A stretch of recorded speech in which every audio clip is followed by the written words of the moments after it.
Oke, kita start ya. Selamat datang di pertemuan keempat dari Machine Learning Course.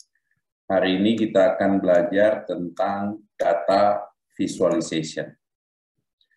Ini adalah step penting sebelum machine learning, karena kita ingin memahami datanya dulu. Jadi ini biasanya masuk ke topik data understanding. Kalau kita memahami datanya, itu sangat-sangat produktif saat kita modeling machine learning klasik. Ya. Selain itu, kenapa data visualization penting? Ini adalah kadang-kadang waktu kita bekerja, banyak yang kita belum butuh predictive model dengan machine learning. Jadi banyak sekarang industri itu butuhnya adalah data deskriptif. Bagaimana kita bisa memahami data atau understanding data. Dan cara terbaik adalah memvisualisasikan data tersebut, gitu ya. Tentu saja visualisasi ini terbatas karena visualisasi itu hanya bisa make sense di human being kalau dia low dimension. Contoh misalnya di 2 dimensi atau 3 dimensi. Tapi kalau misalnya features space-nya udah besar sekali, biasanya kita kesulitan untuk menampilkan visualisasi. Nah, itu biasanya ada teknik-teknik lain, namanya dimensionality reduction, dan lain-lain. Itu nanti kita pelajari minggu depan. Minggu ini, saya pengen make sure kalian semuanya nantinya bisa bekerja sebagai data scientist yang bisa memvisualkan data bisnis. Oke? Jadi data-data yang memang bisa divisualkan. Nah, minggu depan kita akan belajar teknik yang lebih advance mengenai exploratory data analysis. Hari ini kita akan belajar fokus ke data visualization. So, waktu kita bikin data visualization, produk akhirnya itu biasanya dashboard. Di dalam dashboard itu biasanya banyak charting, ya. Jadi, tapi kita harus pelajari apa fundamental dari visualization, apa prinsip-prinsip dari chart design. Karena kalau enggak, kita akan memproduksi visualisasi yang jelek, ya, ugly atau bad visualization. Kita ambil contoh simple, misalnya saya kasih ada 4 chart di sini. Coba kalian perhatiin. Kenapa chart yang nomor B itu ugly? Ada yang bisa jawab? Karena warna-warni. Dia pakai warna tapi nggak ada basic. Ngapain pakai warna kalau kita nggak ada basic, nggak ada kebutuhannya gitu ya. Jadi terlalu warna-warni, mungkin orangnya suka pelangi-pelangi gitu ya, tapi nggak meaningful. Kalau kita lihat yang C, kenapa dia jelek?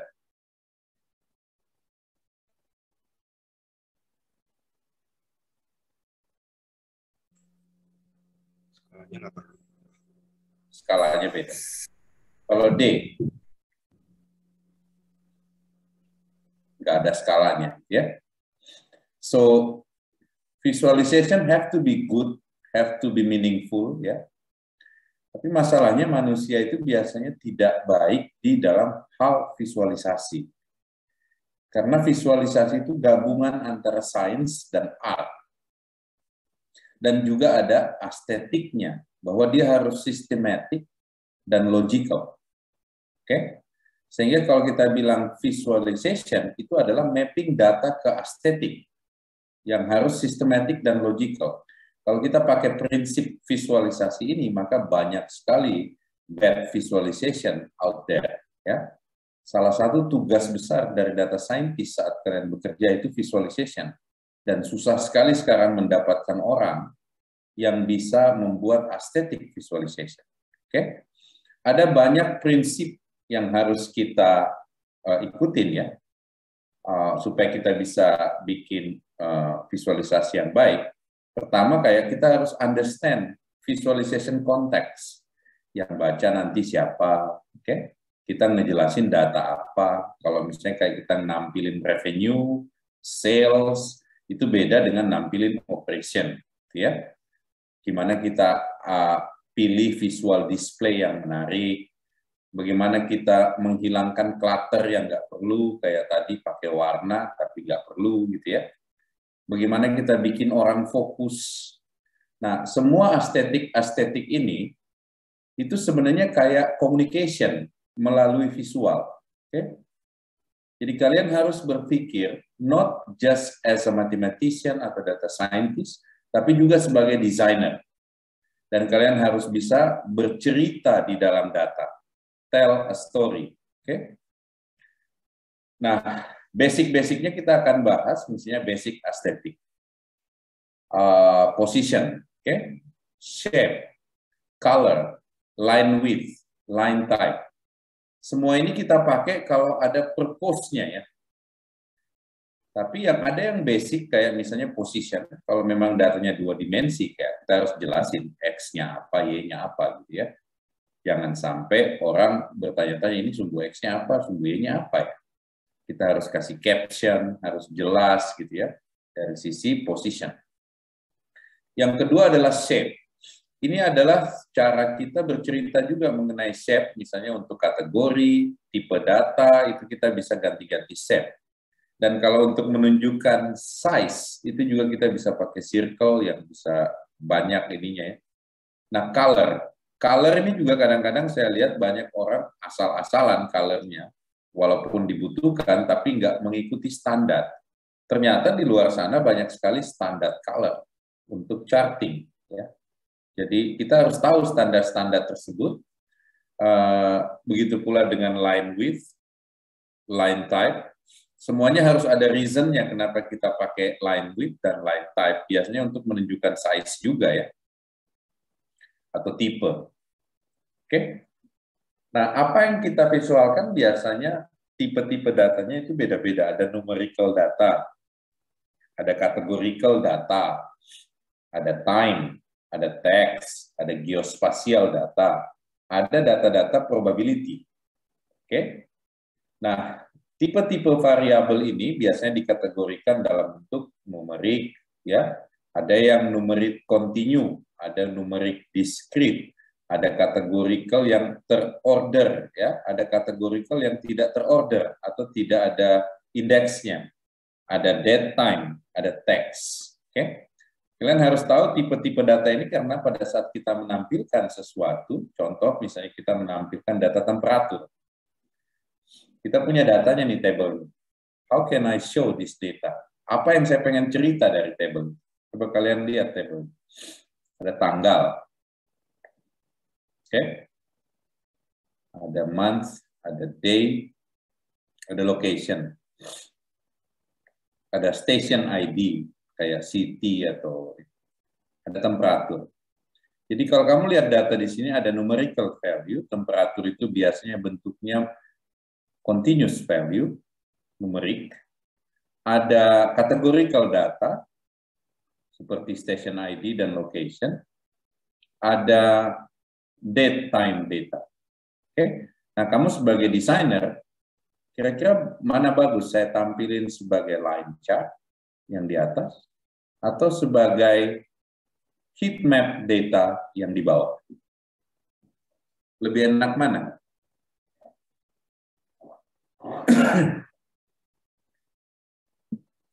Oke, di sini ada estetiknya ya. Kalau kita ngomong temperatur, biasanya kita nggak mau tahu detail value-nya.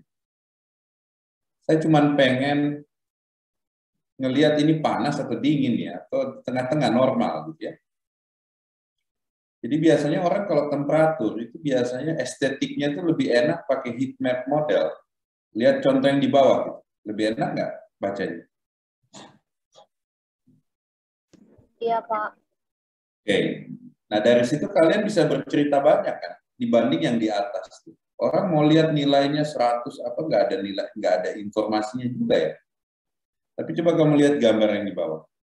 Oh, ternyata bulan-bulan yang agak panas itu mungkin ya start dari Mei, selesai di September gitu ya.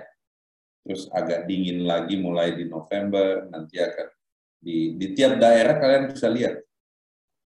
Dan kalian bisa bercerita banyak bahwa di United States itu, nah ceritanya lebih banyak gitu ya. Karena kalian bisa jadi data scientist yang bisa membuat orang bercerita gitu. Another type, contoh misalnya kita pengen cerita tentang ini gasolin atau cars fuel efficiency. Jadi dia punya jenis-jenis power dari cars-nya, beratnya, sama jumlah silindernya, dan seberapa efisien dia menggunakan fuel. Oke? Nah, di sini ada kategorikal yang saya pakai skala misalnya untuk ngelihat weight mobilnya, saya kasih gambar buletan, ya. Jadi kita pakai aesthetic size, kita juga pakai aesthetic kategori dengan bentuk trapesium, segitiga, dan lingkaran, gitu ya. Hati-hati dengan ini, karena ini harus ada perjanjiannya, harus ada captionnya supaya orang bisa baca. Setelah itu kalian tampilin full efficiency sama displacement, ya. Sebaiknya semua captionnya ada, semua orang bisa baca. Dan orang waktu baca ini dia akan punya insight. Oke, ternyata mobil-mobil yang kotaknya itu trapesium, kayak layang-layang gini ya, itu penggunaan displacement CU-nya itu kecil.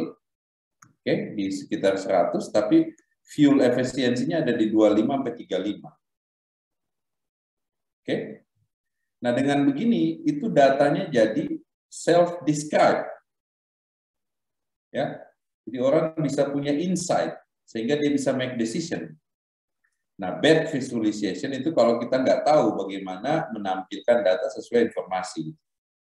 Karena kalau kita nampilkan data, itu kita pengen orang dapat insight dari informasi yang kita kasih.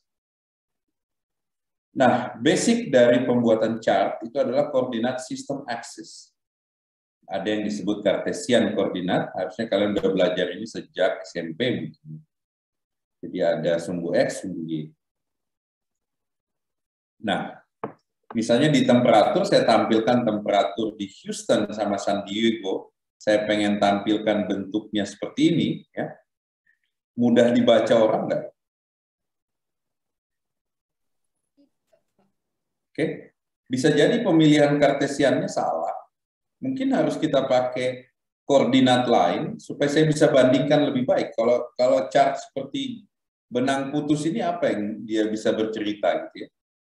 Nah, jadi pemilihan koordinat aksis sama kartesian kan ada koordinat kartesian, ada polar dan lain-lain ya. Nah, mungkin di koordinat lain dia bisa lebih baik dibanding kartesian atau bisa juga lebih baik di kartesian dibanding koordinat lain. Tergantung datanya. Selain itu, mengenai koordinat kartesian juga kadang-kadang kalau ada data yang nilainya terlalu tinggi skalanya, misalnya saya punya data dari 1 sampai 1 juta. Kalau saya tampilkan nilai yang 1 juta, itu chartnya jadi panjang banget, banyak yang kosong areanya. Nah, kita bisa bikin koordinat sistem yang ada skalanya. Kita bisa pakai linear scale, 1:1, oke, atau 1 banding berapa, atau logarithmic scale, gitu ya. Nah, kalian juga harus bisa melihat nih, misalnya kayak ini data yang sebelah ininya nih dia pakai polinomial ya. Dia pakai non-linear scale, sehingga orang bisa ngelihat datanya itu continuous. Tapi kalau dipecah sebenarnya itu sebenarnya nggak continuous. Tapi mereka pengen lihat polanya gitu kan. Sehingga itu lebih bagus kalau kita taruh di logarithmic scale atau kita pilih square root axis. Ada juga kita pakai square root, jadi kita akarin. Ini biasanya kalau saya pengen tidak membedakan antara nilai positif dan negatif, saya nggak mau bedain skalanya, ya saya pangkatin 2. Kalau perlu saya akarin nilainya supaya saya ngelihat nilai absolutnya atau nilai normalnya. Jadi ini kayak kita normalisasi dengan square root axis. Nah, yang tadi gambar yang saya lihat tadi itu yang kayak Houston, San Diego, itu kan lebih bagus ditampilkan dalam circular axis ya. Sehingga kita bisa lihat bukan kayak benang-benang putus tadi, tapi dengan gambar yang lebih baik gitu kan. Ya circular. Dibanding kartesian, kita susah banget untuk memvisualkan. Begitu pula dengan data-data spasial kayak peta, itu ada international standard, ada yang Cartesian longitude dan latitude. Jadi dia lihat dari bujur koordinat, dia gambar secara Cartesian. Tapi gambar Cartesian longitude ini agak beda dengan kalau saya pakai interrupted Gold Homolocene. Karena saya bisa lihat the whole world. Bisa juga pakai Robinson atau pakai Winkel triple. Oke? Kapan kita memakai Cartesian, kapan kita pakai Winkel, kapan Robinson, itu tergantung konteksnya. Kalau saya pengen menunjukkan sesuatu the whole world, mungkin ya interrupted Gold Homolocene yang tepat. Oke? Tapi kalau saya cuma mau menampilkan sampai kutubnya, ya mungkin cuma salah satu Robinson atau salah satu Winkel triple. Ya. Tapi kalau saya cuma mau menampilkan satu area tertentu, ya cukup dengan Cartesian. Color, tadi juga udah dibahas, ada standar-standar internasional yang sering dipakai untuk charting, nanti kalian bisa search di internet, ada dari Jepang, namanya OKB Ito, ada Color Brouwer Dark 2. Kalau OKB itu kalau kalian lihat gambarnya ini ya, lebih soft gitu ya, dibanding yang Color Brouwer Dark 2. Ada juga GG Plot Who. Itu lebih soft lagi. Okay? Nah, color ini akan membedakan grup-grup data, misalnya untuk kategori, value, dan lain-lain, atau kita mau highlight. Gitu. Jadi harus ada purpose-nya kalian pakai color. Oke? Okay? Dia biasa dipakai untuk kuantitatif scale gitu ya. Nah, ini banyak available standar-standar color scale yang kalian bisa pakai. Nah, kalau nggak ada scale standar begini, akhirnya kalian pilih warna sembarang-sembarang yang suka-suka aja gitu ya. Tapi dengan scale ini, sebenarnya dia udah scale bahwa dari kiri ke kanan mungkin makin besar, ya nilainya, atau kategori indeksnya, atau ordernya gitu ya. Jadi dengan color scale, kita bisa dapetin sesuatu yang lebih make sense gitu, karena sudah ada desainer sebelumnya yang ngejelasin. Contoh, kita pengen nunjukin annual median income di United States dari peta. Nah, di daerah mana yang penghasilannya tinggi, kita kasih yang color yang lebih dark. Kita pilih color brewer blues. Yang nilai tingginya kita kasih lebih dark, ya. Jadi dark blue. Nah, di sini kita lihat gambarnya. Oh, ternyata orang-orang yang kayanya itu lebih banyak di daerah sini yang biru tua. Oke. Jadi lebih enak melihatnya.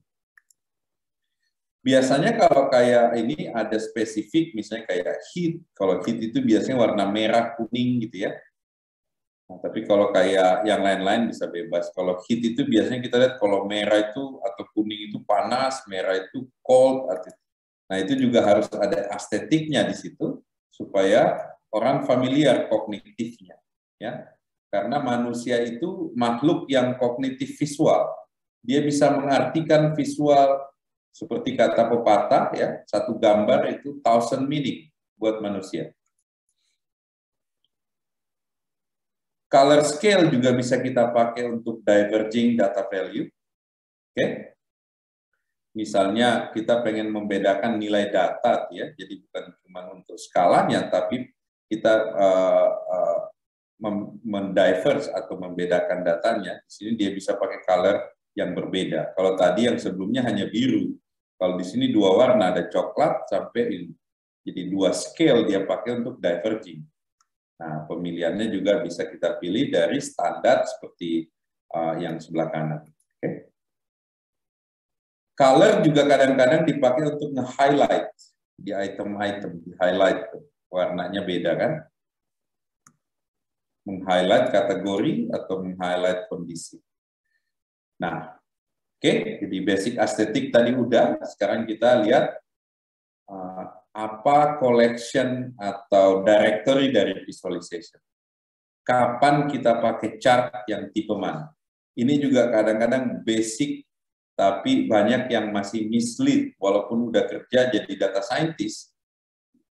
Ini kadang masih mislead ya, karena nggak pernah dapat course yang structure mengenai data visualization.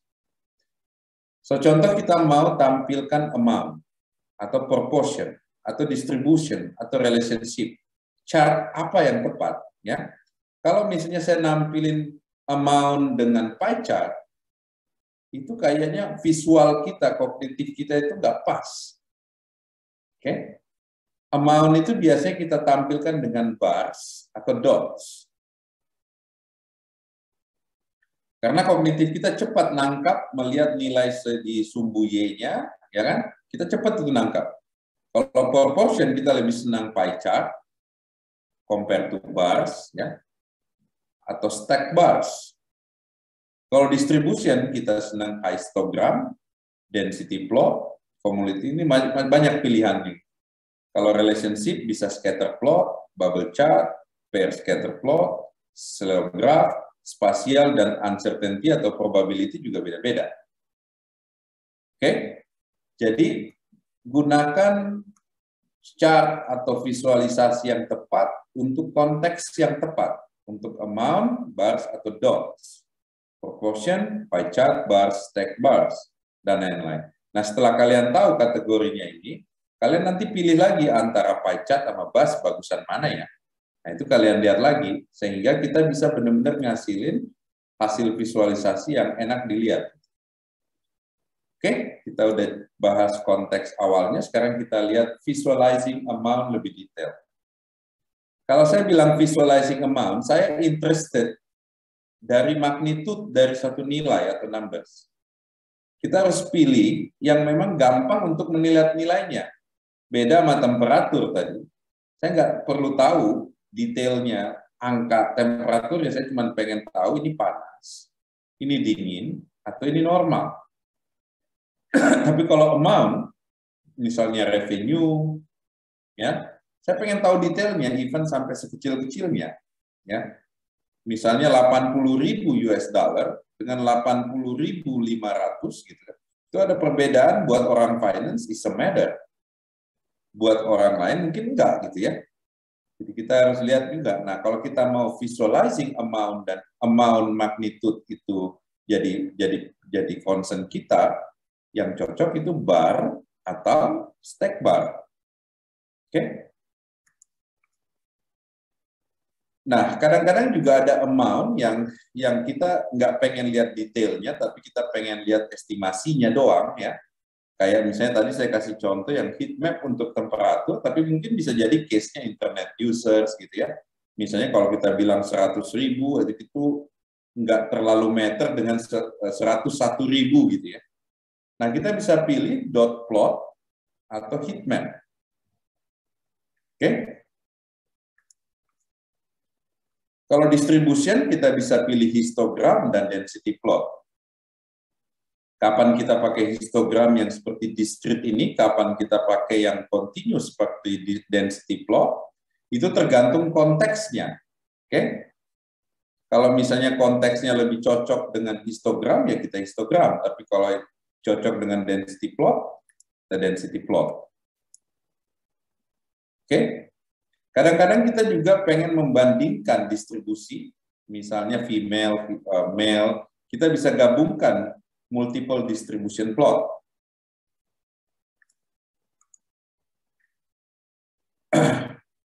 Kadang-kadang juga kita butuh empirical cumulative distribution function, ya. Jadi bukan berdasarkan satu nilai parameter, tapi kita pengen show the whole data at once, gitu.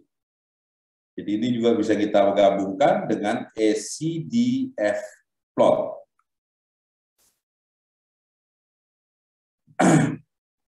Ada juga yang disebut quantile atau key plot.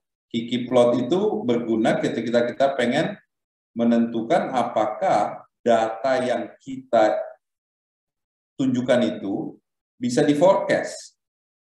Oke? Contoh misalnya, saya ngelihat data ini kan udah pasti lurus ya, tapi saya pengen meraba ke depan nih. Kalau saya tarik garis lurus, saya pakai linear regresi, kira-kira di angka misalnya ke 15 ke atas yang nggak ada nilainya, saya bisa tebak nggak nilai observasinya. Jadi kita kasih kayak predictive value ke depan, gitu ya.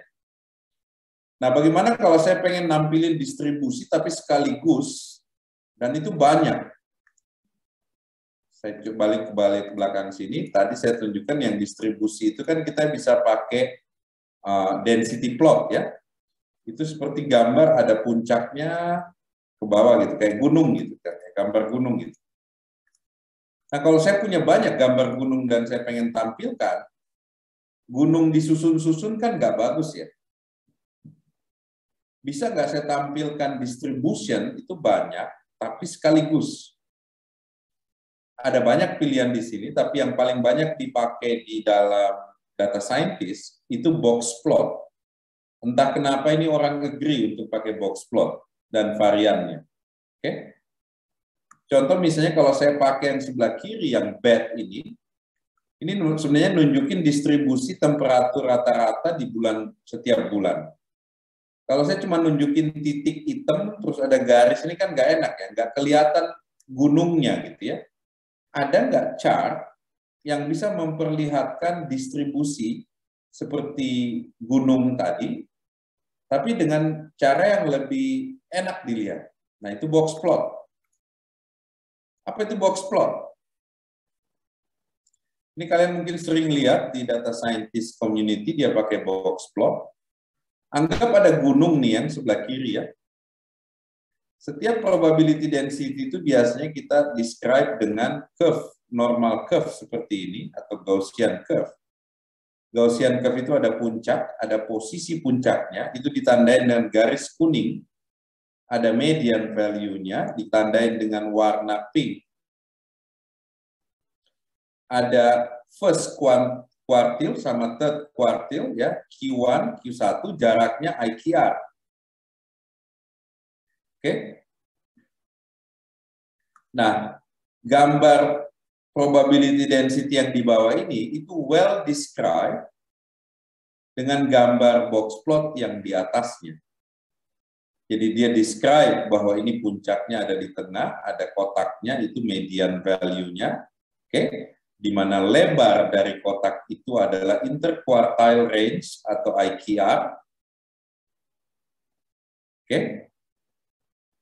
Dan semua yang di luar tanda itu disebut outlier.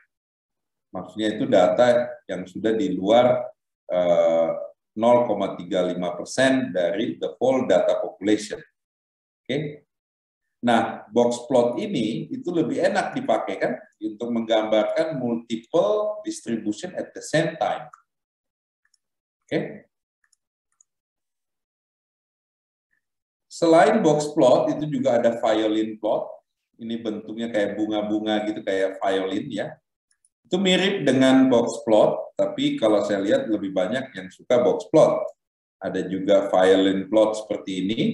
Itu juga menggambarkan distribusi. Jadi dia menggabungkan antara box plot dan density plot. Di sini dia masih ngeliatin punuk-punuk gunungnya gitu ya. Dan dia ngeliatin ini ada median, ada density plotnya, ada upper adjacent value, dan lain-lain. Jadi ini lebih banyak informasi dia cover. Oke. Selain cuman box plot, karena dia menggabungkan box plot sama density plot. Kita sebut violin plot. Ada juga ridge line plot, kayak gambar gunung-gunung beneran ini. Oke. Ada juga kadang-kadang data lebih enak ditampilin gini dibanding box plot atau violin. Kalau proportion, kita biasanya menggunakan bar atau stack bar atau pakai pie chart. Kapan kita menggunakan pie chart, stack bar sama side by side bar, di sini ada satu table, kalian bisa lihat. Kalau kita pengen clearly visualize data as a proportion as a whole, sebaiknya pie chart dan stack bar. Kalau kita allows easy visual comparison, kita sebaiknya sidebar, ya. Jadi ini ada kayak checklist kalian bisa pakai nanti sebagai data scientist untuk memilih kapan milih pie chart, stack bar, atau side by side bar. Ini ada case, ada yang bad, ada yang good, ya. Kenapa yang sebelah kanan bad? Itu karena dia melanggar rules yang kita buat tadi. Nanti kalian cek apa yang dia langgar, tapi memang nggak enak dilihat dua gambar yang bad ini ya. Lebih enak yang sebelah kiri. Proportion itu juga bisa kita pakai untuk stack density ya. Misalnya memang datanya itu bentuknya seperti density, kita bisa bikin stack density. Misalnya saya pengen show relative proportion oleh orang yang married terhadap umurnya. Orang yang never married, married, divorce, sama orang yang bercerai. Oke? Nah, kalau lihat di gambar ini ya, kalau ini umurnya, orang yang nggak pernah married itu makin berkurang dengan bertambahnya umur. Orang yang married naik dengan bertambahnya umur dan berkurang dengan makin bertambahnya umur. Orang yang divorce bentuknya seperti married tapi lebih kecil. Oke? Orang yang berpisah itu lebih banyak setelah dia menua. Kadang-kadang ada nested proportion, yang kadang-kadang kalau kita pakai visualisasinya jelek, ya jadi sangat jelek, bahkan bisa jadi salah gitu ya. Kalau ada nested proportion, proportion yang berlipat-lipat atau berhierarki gitu ya, nested ya. Nah, kita bisa pakai nested pie chart, oke? Tapi lihat, ini masih ugly ya. Coba lihat, mudah nggak kita baca ini nested pie chart? Jelek ya? Ada beberapa chart memang didesain untuk case nested proportion, salah satunya adalah mosaic plot sama tree maps. Ini yang disebut mosaic plot. Oke? Bisa juga kita pakai parallel set plots. Ini sering dipakai di Samsung ini untuk describe journey atau nge-describe customer journey. Jadi ini nested plot ya, untuk parallel set plot tipenya ya. Next, kita belajar tentang bagaimana memvisualisasikan data association. Misalnya ada female birds, male birds, ya, ada body mass dan lain-lain. Gimana kita tampilkan yang baik? Apakah kita pakai scatter plot? Ya, paling bagus memang scatter plot. Scatter plot itu di tengahnya, diagonalnya itu pasti garis di saat dia bertemu. Oke? Di sisi non diagonal dia bikin scatter untuk menunjukkan bagaimana scatternya. Oke? Ini gambar lebih enak dilihat yang di tengah.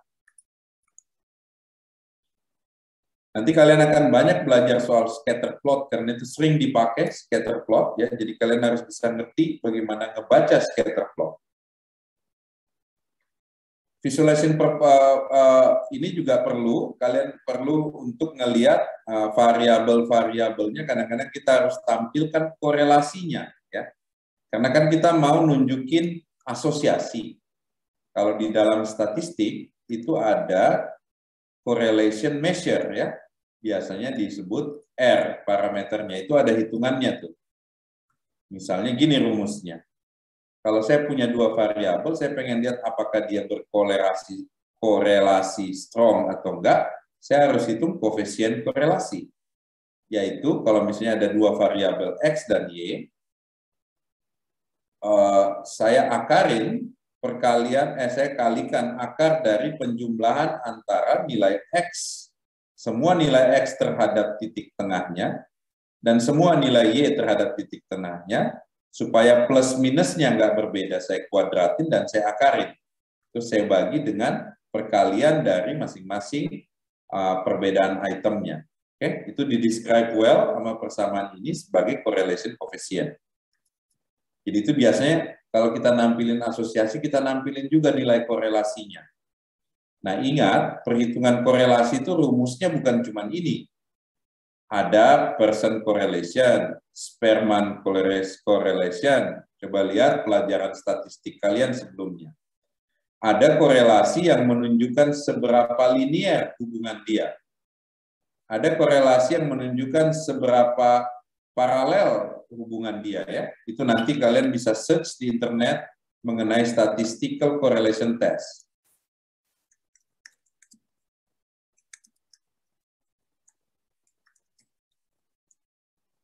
Banyak ya, ada person, Kendall, Spearman yang basic. Oke, kalian harus bisa bedain kapan pakai person, Kendall, sama Spearman. Ini cuman memanggil fungsi, cuman kalian harus bisa jelasin kapan menggunakan Spearman, kapan menggunakan Kendall, kapan menggunakan apa lagi tadi? Person, Kendall, sama Spearman. Ya, ini biasanya menunjukkan linear correlation. Ya, nanti kasih di situ di chartnya kasih correlation value-nya supaya orang bisa lihat seberapa linear berkorelasi linearkah data saya. Ada chart yang bisa dipakai juga untuk asosiasi yang disebut korelogram. Oke, ini bentuknya.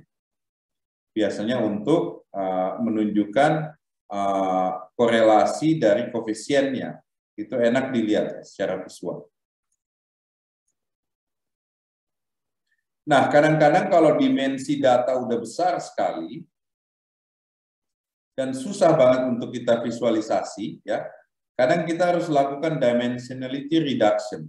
Salah satu teknik yang dipakai dimensionality reduction itu adalah principal component analysis. Kita akan bahas ini minggu depan, tapi intinya gini, kalau saya punya data di gambar A dan kartesian koordinatnya seperti gambar A, datanya itu nggak sentral. Oke? Lihat, titik 0,0-nya atau awal dari koordinatnya ada di luar pusat dari data. Nah, yang disebut PCA, coba cari sumbu lain, koordinat lain, di mana datanya itu sentral, di tengahnya koordinat. Kita sebut PC1 dan PC2. Setelah itu realign the plot, supaya dia diplot berdasarkan PC1 dan PC2. Semua prinsipal komponen PC1 dan PC2 itu biasanya tegak lurus. Jadi bisa dibilang PCA itu cari sumbu tegak lurus di mana data lebih tersentralize di situ. Bahasa gampangnya ya. Tapi pasti ada mathematical prosesnya di belakang untuk kita nyari sumbu yang ortogonal seperti ini. Nanti kita bahas minggu depan di EDA waktu kita bahas dimensionality reduction. Tapi lebih enak kita lihat gambar ini terhadap primary komponennya kan, dibanding kita lihat pada komponen lainnya. Ini ada teknik lain kayak paired data, ini juga sering dipakai untuk menunjukkan pairing dari data menggunakan plot seperti ini. Time series biasanya kita dengan dot plot atau line plot, karena pola-pola di dalam time series itu biasanya pola sekuensial. Ya, kita pengen lihat sekuensnya dan polanya berulang apa enggak, ada puncaknya apa enggak. Kalau kita dapatin multiple time series dan kita susun di dalam multiple time series seperti ini ya, dan kita bisa bandingkan langsung. Nah, kadang-kadang nih kalau misalnya ada data terus kita gabung juga jadi jelek karena skalanya berbeda ya, bisa jadi kalau dipisah lebih bagus nih kayak gini.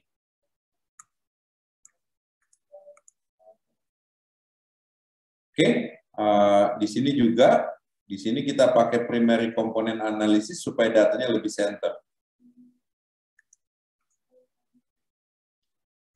Trends. Kadang-kadang ada data, terutama ini di bisnis ya, orang bisnis nggak suka lihat fluktuasi-fluktuasi, misalnya kalau kalian main saham gitu ya, kita juga udah tahu bahwa saham itu pasti fluktuasi, tapi kita pengen lihat trennya waktu kita menganalisa nilai saham. Nah, kita bisa visualisasikan dengan ada teknik misalnya locally estimated scatter plot, atau kita pakai regresi polinomial ya, atau linear regresi untuk ngeliatin plotnya. Dan kita plot barengan antara original data dengan trends-nya. Oke. Ada teknik yang disebut locally estimated scatter plot smoothing. Jadi dia smoothing nih. Nanti kalian bisa search metode itu. Dia bisa smoothing dan dia bisa bikin gambar yang lebih menarik lihat trends-nya.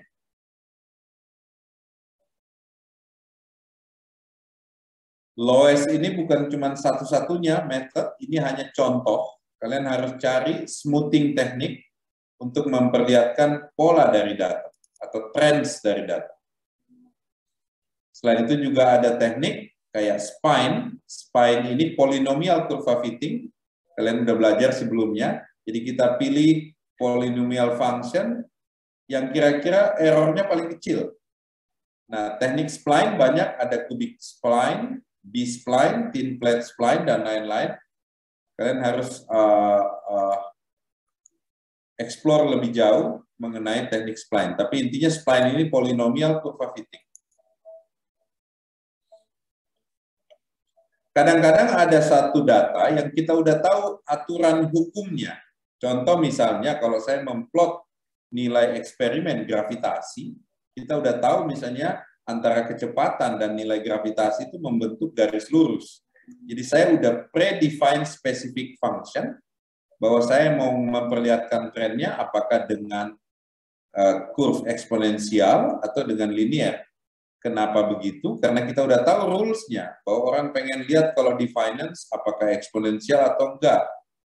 Kalau di scientific sering kita lihat apakah linear atau non-linear, ya, atau eksponensialnya, apakah dia eksponensial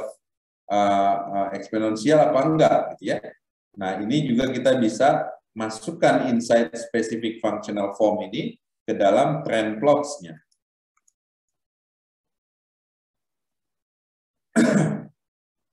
Khusus untuk time series, ini menarik. Semua data time series itu sebenarnya bisa didekomposisi. Jadi kalau saya punya data time series, saya bisa buat data itu, saya pisahin yang membentuknya, gitu ya. Contoh misalnya saya punya gambar sebelah kanan. Sebenarnya gambar sebelah kanan ini, kalau saya dekomposisi antara garis lurus dengan garis yang time series, saya akan dapetin yang sebelah kiri. Oke? Saya hilangin dia punya kenaikan, saya cuma pengen lihat time series. Kadang-kadang kita nggak butuh lihat kenaikannya soalnya. Jadi itu yang disebut detrending, biasanya ini kita menggunakan teknik-teknik fast Fourier transform untuk functional decomposition. Tapi biasanya fungsi-fungsinya udah banyak kok, jadi kita nggak akan implement sendiri untuk FFT dekomposisi. Tapi intinya adalah time series itu bisa kita dekomposisi menjadi linear function plus original time series. Contoh seperti ini, lihat gambar yang sebelah kanan, itu sebenarnya terdiri dari beberapa pola sebelah kiri.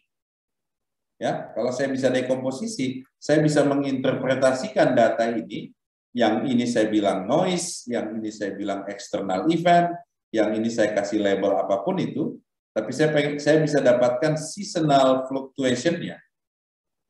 Sisanya noise. Nah, untuk melakukan time series decomposition seperti ini, kalian bisa menggunakan banyak library dari fast Fourier transform.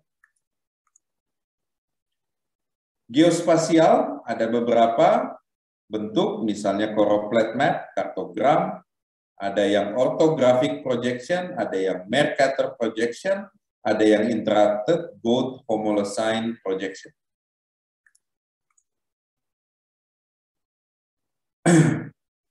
Kalau kita lihat data di sini, kadang-kadang ada yang memang kita harus ortografik ya, tergantung kita mau ngelihatnya konteksnya apa gitu ya. Tapi kadang-kadang juga kita cuma pengen lihat spesifik area cukup. Nah, ada data-data geospasial terutama di area-area pemetaan yang pakai layering ya, bahwa dalam proper konteks setiap data maps itu ada banyak layer of information ya, bukan cuma demografinya, bukan cuma lokasinya, tapi misalnya saya bisa lihat jalan, saya bisa lihat apakah ada rumah sakit, saya bisa lihat apakah ada pom bensin gitu dan lain-lain. Sehingga data map itu biasanya kita bilang layering data. Yang kita bisa lihat berlayer-layer tergantung layer mana yang kita mau lihat. Oke? Kadang-kadang kita pengen nunjukin satu quantity across the map, itu biasanya kita pakai choropleth maps dan pakai color code.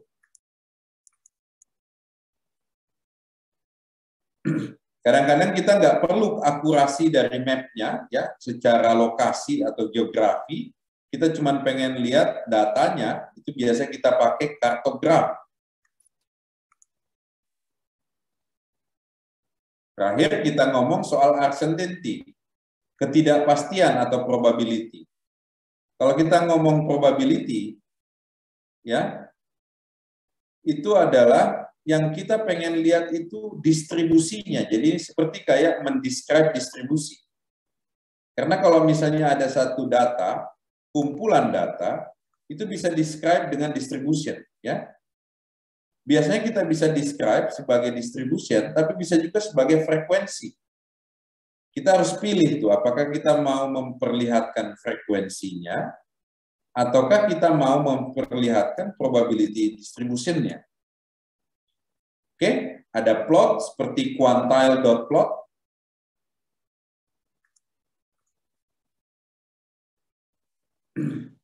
Ini quantile dot plot ya, jadi mirip dengan box plot, tapi digabungin dengan aspek probability. Bahwa dalam setiap probability distribution ada mean, ada standar deviasi, ada variable of interest. Ini enak dilihat kan? Secara frekuensi ini dia tunjukkan.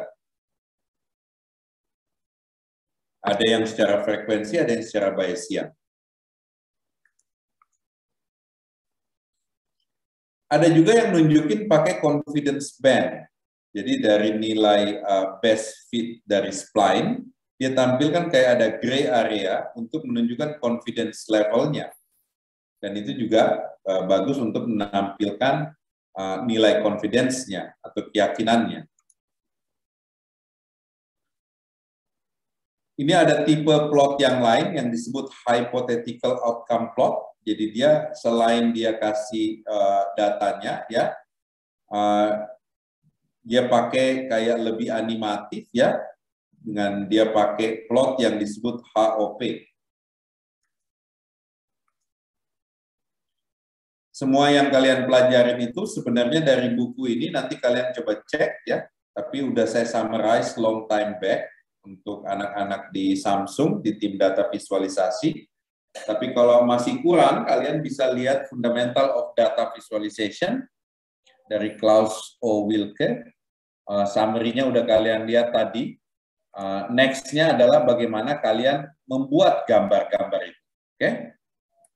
Nggak mungkin kalian bikin mulai dari graphic library, gambar charting, gambar manual, chart-chartnya, itu nggak akan selesai pekerjaan. Jadi biasanya kita pakai framework. Oke? Tapi saran saya sebelum pakai framework kayak Seaborn, Matplotlib, Bokeh, eChart, sebaiknya kalian pelajarin dulu fundamentalnya. Karena nggak ada artinya framework itu kalau kalian nggak tahu mau ngapain. Oke? Jadi Seaborn framework nanti kita lihat gimana pakainya, apa aja yang dia sediain. Selain itu ada galerinya, jadi semua yang saya ceritain tadi itu nggak perlu dibuat manual, tinggal manggil fungsi.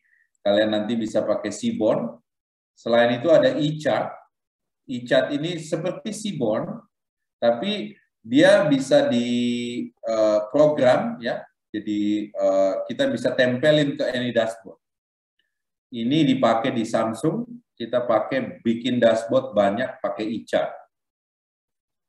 Selain itu ada yang seperti Seaborn, namanya Bokeh, itu lebih interaktif, ya. eChart juga interaktif, saya bisa berinteraksi dengan datanya kayak zooming, ubah skalanya, ya. Kalau yang Seaborn itu untuk basic visualisasi, jadi untuk ngasilin gambar. Tapi kalau eChart dan Bokeh itu bisa lebih interaktif, ya, bisa berinteraksi kita dengan data. Karena dia provide JavaScript library untuk interaksi dengan chart yang dihasilkan. Kita lihat. Nah, untuk bikin dashboard biasanya bisa pakai superset atau bisa bikin sendiri karena sebenarnya dashboard engine itu cuman content management system di mana kontennya adalah charting. Oke. So materinya itu semuanya udah saya sampaikan. Sekarang kita lihat bagaimana prakteknya. Tugas praktek kalian minggu ini itu membuat chart sebanyak-banyaknya dari contoh kita mungkin pilihnya pakai Seaborn aja ya. Jadi e-chart ini nanti kalian bisa belajar sendiri. Kita pakai Seaborn aja supaya simple. Jadi PR-nya learn about Seaborn. Oke. So, kalau kalian masuk ke Seaborn, ini dulu namanya Matplotlib, tapi dibuat lebih sederhana jadi Seaborn. Kalau banyak lihat tutorial-tutorial di data scientist, masih banyak yang pakai Matplotlib. Tapi modern version dari Matplotlib itu kita sebut Seaborn. Nanti masuk ke galeri, setelah itu kalian bisa lihat banyak sekali tipe-tipe chart, seperti tadi yang saya bilang, ya. Yang saya jelasin itu violin, box plot, scatter plot, itu semua ada di sini. Oke. Nah, cara menggunakannya, misalnya in case kalian bekerja dengan Google Colab, atau kalau misalnya di kantor kalian punya instalasi Python notebook sendiri atau data platform sendiri, ya kalian bisa buka notebook, Python notebook. Kalian bisa install nantinya, di-connect dulu ke runtime.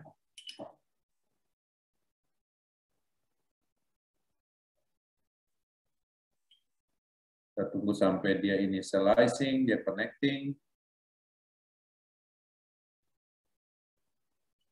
Oke, udah dapat RAM disk. Ingat ini kalau dihapus harus diinstal lagi semuanya karena sessionnya habis ya.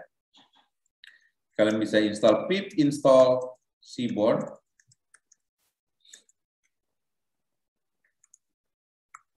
Kita lihat contoh-contoh yang menarik di sini. Kita mau ngeplot apa bagusnya? Ini join plot. Oke. Nah, copy code-nya.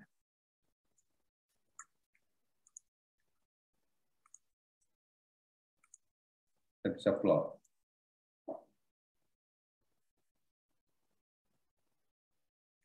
Oke, di Seaborn dia ngasilin image nanti ya. Tapi dia tidak bisa berinteraksi, misalnya saya pengen zoom, itu kan butuh JavaScript library dan lain-lain. Nah, kalau di e-chart dan lain-lain itu udah ada fasilitas-fasilitas itu. Tapi untuk keperluan data scientist yang basic, bekerja dalam satu Python notebook, Seaborn dan Matplotlib itu udah cukup. Datanya biasanya dia udah sediain sebagai dataset contoh, misalnya Penguin dataset ini. Jadi kita tinggal Seaborn load dataset penguins. Jadi kita plot, nah kita bisa modify. Oke, jangan pernah menghafal library, nggak ada gunanya. Kalian harus lebih strong di fundamental sama konseptual, karena saat bekerja kadang-kadang library-nya beda.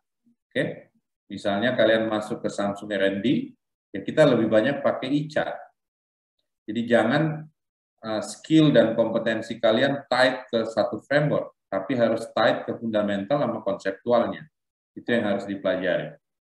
Oke, in case of pembuatan chart seperti ini, itu sangat trivial karena di framework itu udah banyak gitu ya. Contoh-contohnya misalnya saya mau bikin yang kayak gini gitu. Ya, tinggal kita lihat contohnya, kita modify value-nya, modify data input-nya, pasti juga bisa gitu ya. Jadi tugas kalian minggu ini kalian bikin Python notebook pakai Colab, terus reproduce semua di galeri, masukkan ke Python notebook kalian. Kerjanya copy paste, tapi dengan copy paste kalian bisa belajar banyak, misalnya kayak ngelihat parameter-parameter apa yang bisa di-set di setiap chart. Oke? Jadi kerjanya nanti PR kalian itu cuma copy paste, ngelihat fasilitas yang ada di Seaborn. Nanti di saat dibutuhkan kalian bisa ngeplot anything di dalam pekerjaan kalian sebagai data scientist. Dalam prakteknya nanti akan ada misalnya bikin dashboard ya, misalnya pakai Superset. Ini adalah project open source untuk bikin dashboard, dan dia biasanya udah menyediakan charting-charting sendiri juga ya, kayak seperti ini. Jadi kalian bisa set value-nya, set data source-nya, dan lain-lain.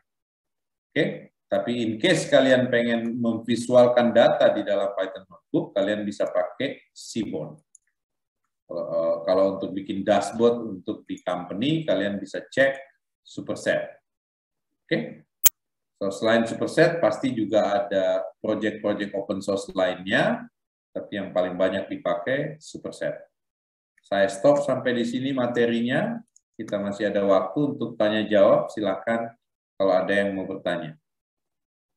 PR-nya udah jelas ya, Seaborn, kalian copy paste dari galeri, masuk ke dalam Python notebook kalian. Ya. Ada yang mau bertanya?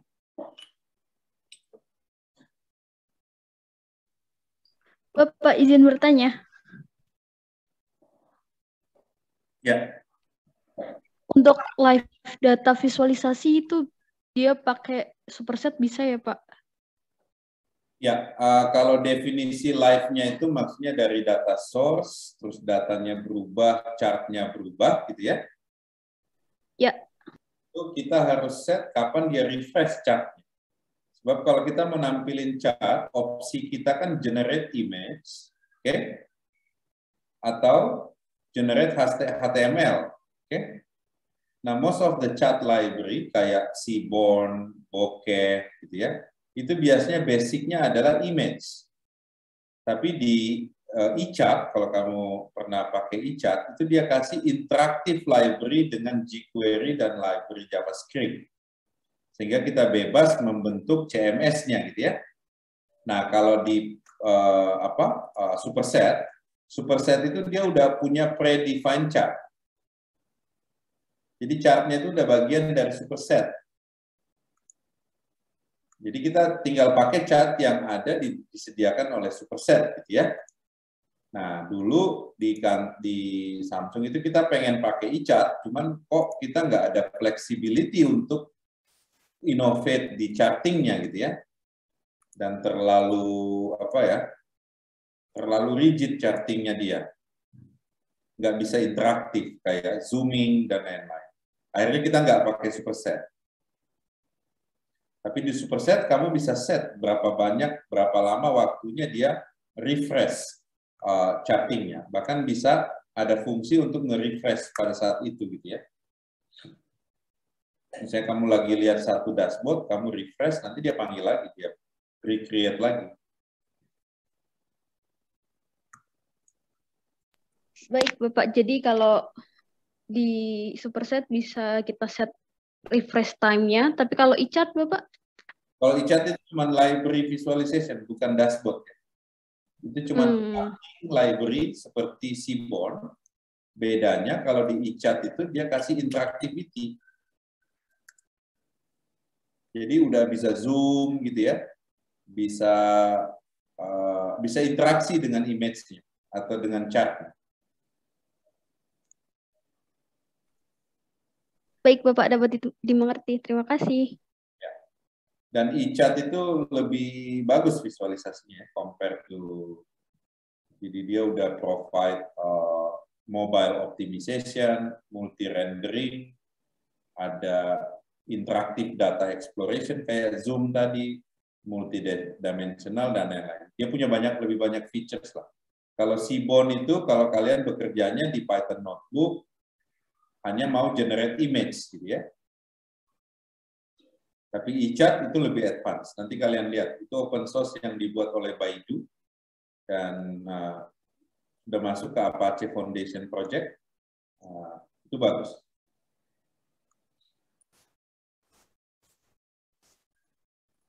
Oke, ada lagi yang mau bertanya? Bapak izin tanya lagi.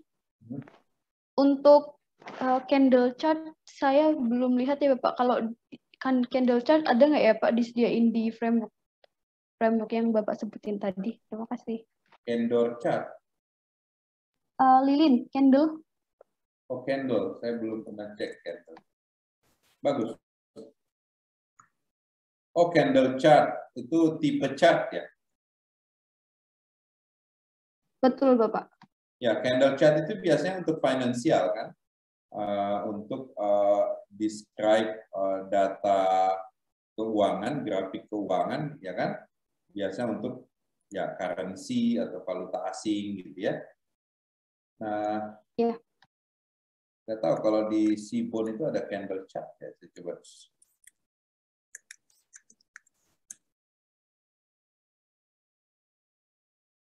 Nggak ada kayaknya, belum disupport. Baik Bapak. Kalau in case belum disupport seperti ya, kamu harus cari library lain yang bisa support. Ya, terima kasih Bapak. Oke. Oke, nah data visualization ini terlihat simple, nggak sesusah waktu kalian belajar minggu lalu modern machine learning. Tapi kalau kita lihat di market saat ini, market kita itu masih descriptive visualization. Jadi kalau mereka sebut data scientist, itu mostly disuruh bikin dashboard. Oke, ini adalah skill sederhana, belajarnya cepat, tapi kalian bisa sangat visible di market kalau memang bisa jadi data visualization engineer yang baik. Ya. Bahkan di Samsung sendiri kita banyak sekali engineers kita bekerja di area data visualization. Biasanya kerjanya itu pakai framework seperti eChart yang ada interaksinya, bukan cuma seperti Seaborn. Ya. Cuman karena ini masih course di university, saya rasa cukup kalian bermain dengan Seaborn.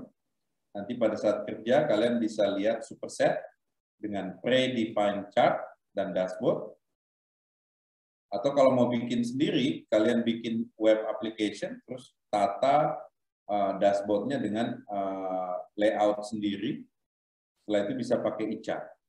Ya. Nah, opportunity-nya banyak di luar sana untuk pengembangan data, untuk memahami data, ya.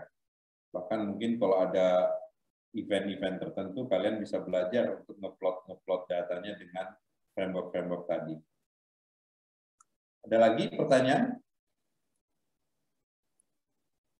Oke, kalau nggak ada, saya pengen ulangin lagi mengenai PR-nya. PR kalian adalah belajar Seaborn.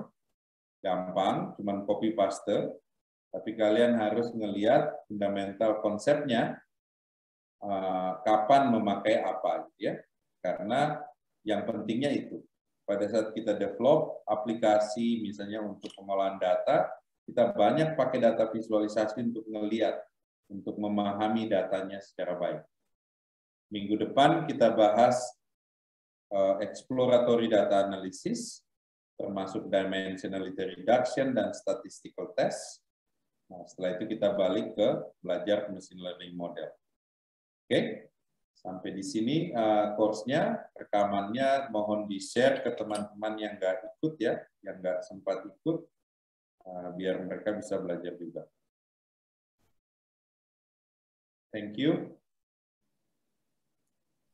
Baik Bapak, terima kasih. Terima kasih Pak Risman. Selamat sore. Terima kasih Pak, selamat sore.